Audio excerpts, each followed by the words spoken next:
करून या ठिकाणी धन्यवाद देण्याकरता मी या सभेला आलेलो आहे की आमचे विकासभाई असतील, आमचा अनिकेत घोसालकर असेल, या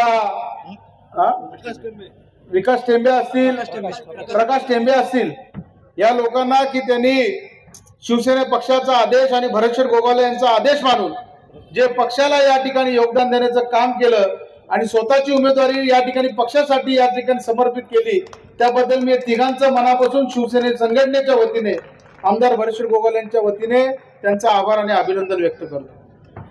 मंडळी, मागच्या वेळेला ज्यावेळेला लोकसभेची निवडणूक झाली होती त्यावेळेला एक चित्र वेगळं होतं आणि स्पष्ट होतं की शिवसेना पक्षामध्ये आणि त्यावेळेला आमदार भरतशेठ गोगावले यांच्या सांगण्यावरनं आणि आदरणीय एकनाथजी शिंदे साहेब यांच्या सांगण्यावरनं आपण असंख्य कार्यकर्त्यांनी माझ्या सहित तुमच्या सहित सर्वांनी घड्याळाला या ठिकाणी मतदान केलं. ते पाप आपल्या हातून या ठिकाणी घडलं, त्याबद्दल तुमची सर्वांची मनापासून दिलगिरी व्यक्त करतो. परत आयुष्यामध्ये ते पाप आम्ही घडून देणार नाही. मी सांगून टाकलेलं आहे की रायगडच्या राजकारणात सर्व होईल, परंतु राष्ट्रवादी काँग्रेस सोबत आता यापुढे युती होणार नाही म्हणजे नाही. मंडळी, त्यावेळेला मी सांगितलं होतं की शिवसेना पक्षाची वाटचाल आणि त्यावेळेला स्वतंत्र होणारा कारभार त्याच्यावरती त्यांना बघवत नव्हतं.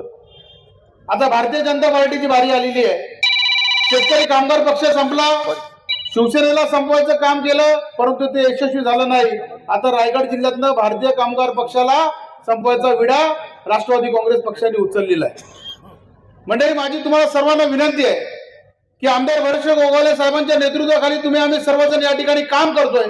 या मतदारसंघात काम करत असताना भरतशेठनी विशेष लक्ष जर का कुठल्या मतदारसंघावरती दिलं असेल तर ते या गोरेगाव जिल्हा परिषद मतदारसंघावरती आहे. हे कोणी नाकारू शकत नाहीये.